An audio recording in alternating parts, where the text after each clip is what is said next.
Welcome बच्चों, आज लेकर आए हो काइनेमेटिक्स के ऊपर एमएसटीसीटी का सवाल। प्रिपरेशन आपकी चल रही है, मैं समझ सकता हूँ।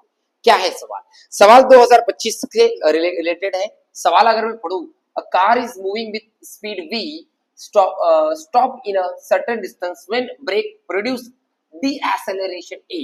If speed of car is nv, condition यहाँ से बदल रही है। If speed of car is nv, what must be deceleration of car to stop same distance and in the same time?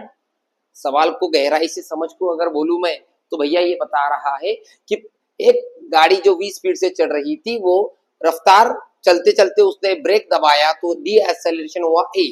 अगर मैं उसकी जो रफ्तार पहले v थी उसे nv कर दूं, माने कि n टाइम्स कर दूं, तो मेरा एक्सेलरेशन कितने गुना हो जाएगा? क्या वो भी n टाइम्स हो जाएगा?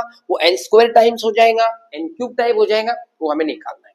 अब बेसिकली काइनेमेटिकल इक्वेशन मुझे पता थी, मैंने उसके हिसाब से इक्वेशन बनाया। v बराबर रूट a 2as। अब v डैश कितना हो गया? nv। बट v डैश का फॉर्मूला क्या आएगा? जैसा v के लिए a है तो v डैश के लिए a डैश। अब ये दोनों को अगर मैं इक्वेट कर दूं तो क्या मेरा फॉर्मूला nv बराबर under root of 2a dash s हो जाएगा। कोई दिक्कत किसी को? अगर मैं स्क्वायरिंग यहाँ पर v का वैल्यू पुट कर देता हूँ। पहले v का वैल्यू कितना है आपका? n as it is. v का वैल्यू ये है under root of 2as equals to under root of 2a dash s। Squaring both side अगर हम कर देते हैं तो रूट तो कट जाएगा।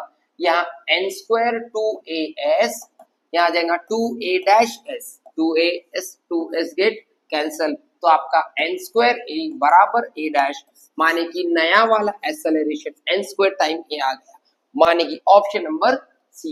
आई होप आप समझ पाए हो। ऐसे ही सवाल आऊंगा, कमेंट में अगला टॉपिक बताइए, बने रहिए हमारे साथ। Thank you.